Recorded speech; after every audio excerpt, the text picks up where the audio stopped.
Imagine a world where one person plants a single tree, and that tree inspires millions more.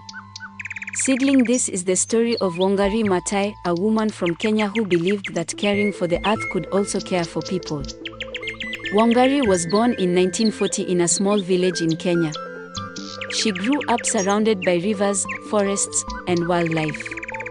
As a child, she loved nature. Her favorite memories were playing under tall trees and watching streams flow through her village. But as Wangari grew older, she noticed something sad. The forests were disappearing. Trees were cut down, rivers dried up, and families struggled to find firewood and clean water.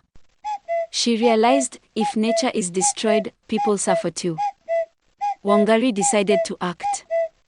She started the Green Belt movement, a campaign where women and communities planted trees.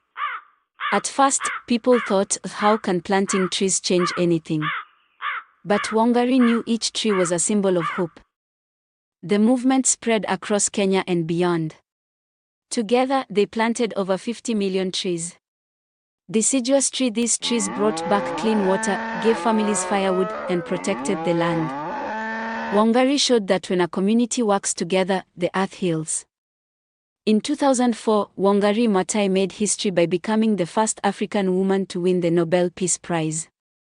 Globe showing Europe Africa sparkles. She proved that planting trees was more than just protecting nature, it was about empowering people, fighting poverty, and building peace.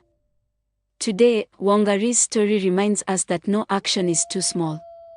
Even planting one tree can change the future.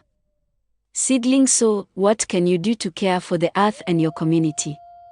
Remember, just like Wangari, you have the power to make the world greener and better.